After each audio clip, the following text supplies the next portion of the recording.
रमेश नाम का एक बहुत ही गरीब लड़का अपनी बूढ़ी माँ के साथ रहता था। वह बिरयानी बेचकर अपना और अपनी बूढ़ी माँ का गुजारा जैसे तैसे करके बड़ी ही मुश्किल से अपना जीवन चला रहा था, क्योंकि उसके पास बिरयानी बनाने का बड़ा बर्तन नहीं था और ना ही उसके पास इतने पैसे होते थे जिससे वो अधिक सामान ही खरीद सके, जिसकी वजह से उसे और उसकी माँ को काफी कठिनाइयों का सामना करना पड़ता था। एक दिन की बात है, सुबह का समय था। वह बिरयानी बेचने के लिए निकल ही रहा था कि तभी उसके घर के बाहर साहूकार आकर चिल्लाने लगता है। रमेश, ओ रमेश, कहाँ मर गया? बाहर निकल। साहूकार जी, आप बताइए कैसे आना हुआ? तुझे तो याद होगा नहीं, इसीलिए मैंने सोचा कि मैं ही जाकर तुझे याद दिला दूं कि तुझे कर्जा भी देना है। अब तू मुझे ये बता कि तू मेरा कर्जा कब देगा? साहूकार जी, मुझे सब याद है, मैं कुछ नहीं भूला हूँ। मैं जल्दी ही आपका कर्जा चुका दूंगा। ये तो मैं कब से सुने जा रहा हूँ। तुझे पता है ना, तेरा घर मेरे पास गिरवी पड़ा है।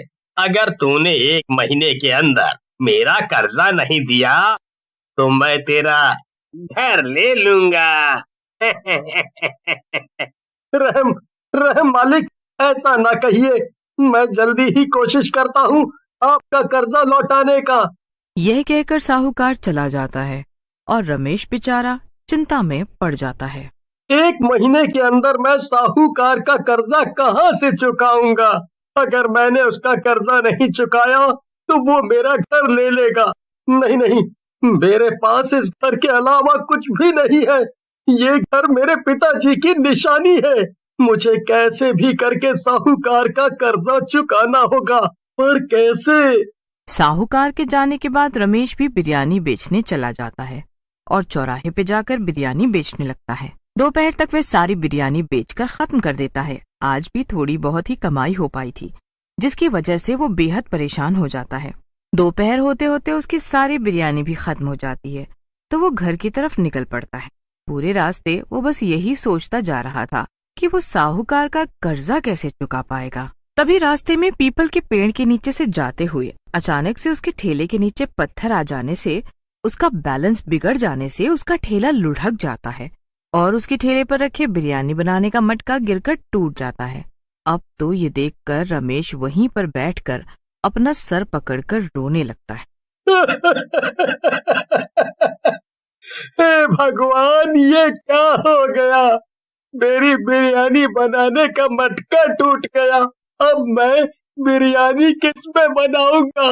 और मेरे पास इतने भी पैसे नहीं है जिससे मैं दूसरा मटका खरीद सकूं। रमेश साहूकार के कर्जे की वजह से पहले से ही दुखी था।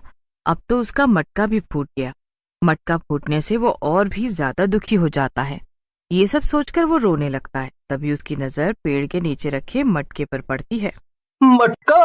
ये मटका किसका हो सकता है? किसी का भी हो, मुझे उससे क्या? कम से कम अब मुझे मटका तो नहीं खरीदना पड़ेगा। और ये मटका मेरे मटके से बड़ा भी है। अब मैं इसी मटके में बिरयानी बनाकर बेचा करूंगा। फिर वो मटका वो अपने ठेले पर रखकर घर चला जाता है और जब वो घर पहुंचता है तो अपनी माँ को नीचे जमीन पर गिरा देखता है। रमेश जल्दी से अपनी माँ को सहारा देकर उठाता है और उन्हें पलंग पर लिटा देता है। वो देखता है कि उसकी माँ को बहुत तेज बुखार है। रमेश के पास जितने भी पैसे थे वे उनसे अपनी माँ की दवाई ले आता है और जो उसके पास थोड़े बहुत पैसे बचते हैं उससे वो अपनी माँ के लिए खाने के लिए कुछ ले आता है। उसके सारे पैसे दवाई और खाने में खर्च हो जाते हैं और बिरयानी बनाने के लिए उसके पास कुछ नहीं बचता। फिर वो बिना कुछ खाए ऐसे ही खाली पेट सो जाता है। और फिर जैसे ही आधी रात होती है उस मटके से कुछ भूतिया आवाजें आने लगती हैं, जिसकी वजह से उसकी नींद खुल जाती है। रमेश चारों तरफ देखता है पर उसे कोई नजर नहीं आता। वो फिर से चादर ओढ़कर सो जाता है। तभी कुछ देर बाद ही उस मटके से फिर से वही भूतिया आवाजें सुनाई देने लगती हैं, मगर इस बार वो बुरी तरह डर जाता है। रमेश डरते हुए चारों तरफ देखता है पर उसे कोई नजर नहीं आता। तभी वो देखता है कि वो आवाज उस मटके से आ रही है, तो वो डरते हुए उस मटके के पास जाता है। तो उसके जाते ही उस मटके से आवाजें आनी मैंने अपने कानों से सुना, वो आवाज इसी मटके से आ रही थी। रमेश को कुछ समझ नहीं आ रहा था कि ये सब हो क्या रहा है, और फिर जाकर वो सो जाता है। तभी उस मटके से एक भयानक भूत निकलकर बाहर आता है और डरावनी हंसी हंसने लगता है। फिर वो बिरयानी बनाने का सामान तैयार करके उस मटके में बिरयानी बनाने लगता है। मक्के में बनी बिरयानी जो कोई भी खाएगा वो बस खाता ही रह जाएगा। क्या खुशबू है, अब आएगा मजा मेरे मटके में बनी बिरयानी खाने वाले लोगों को। बिरयानी की खुशबू लेने के बाद वो भूत हंसने लगता है और फिर सुबह होने से पहले वो उस मटके में वापस घुस जाता है। और जैसे ही सुबह होती है, रमेश उठ जाता है और वो देखता है कि चूल्हे पर मटका रखा हुआ है। ये देखकर वो सोचने लगता है, चूल्हे पर मटका किसने रखा होगा? माँ की तो तबीयत खराब है, फिर माँ तो चूल्हे पर मटका नहीं रख सकती। फिर ये मटका चूल्हे पर आया कैसे? रमेश को कुछ समझ नहीं आता और वो चूल्हे से मटका उतारने के लिए जाता है तो मटके में बिरयानी देखकर हैरान रह जाता है। बिरयानी है? पर मटका तो बिल्कुल खाली था। फिर मटके में बिरयानी आई कहाँ से?